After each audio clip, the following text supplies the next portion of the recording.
আর একটা দোয়া শিখাই দেই। ইনশাআল্লাহ এই দোয়া করলে রিজিক তো বাড়বেই ইনশাআল্লাহ, আপনার যত ঋণ আছে ইনশাআল্লাহ আল্লাহ পাক শোধ করে দিবে। বিশ্বাস করলেন না? এই দোয়া শিখাই দিচ্ছি, এই জন্য আমাকে হাদিয়া দেওয়া দরকার, স্পেশালি আমাকে এখন হাদিয়া দেওয়া দরকার। এটা গুরুত্বপূর্ণ দোয়া শিখাই দিচ্ছি। আলী রাদিয়াল্লাহু আনহু বলেছেন, কোন ব্যক্তির যদি পাহাড়ের সমানও ঋণ থাকে, এই দোয়া যদি আমল করে আল্লাহ পাক ওই ঋণও শোধ করে দিবেন ইনশাআল্লাহ।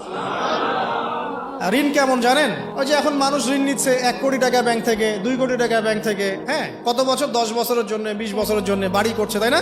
তার ধারণা এমন যে সে মারা গেলে তার ঋণটা কেউ না কেউ শোধ করে দিবেই দিবে, তাই তো? আর আল্লাহর রসুল কি বলছেন দেখেন, একজন মারা গেছেন, নবী সাল্লাল্লাহু আলাইহি সাল্লামের সময় একজন মারা গেছেন। তো নবী করিম সাল্লাল্লাহু আলাইহি সাল্লাম বলছেন, এই ব্যক্তির কি কোনো ঋণ আছে? একজন সাহাবী বলেন, হ্যাঁ ইয়া রাসূলুল্লাহ, তো ঋণ আছে। নবীজি বললেন, তোমরা ওর জানাজা পড়ো, আমাকে ডেকো না। তোমরা ওর জানাজা পড়ে নাও, আমি জানাজা পড়তে চাচ্ছি না। আমি এখন কেমন করে আপনাকে বুঝাবো ঋণ কত ভয়ঙ্কর জিনিস।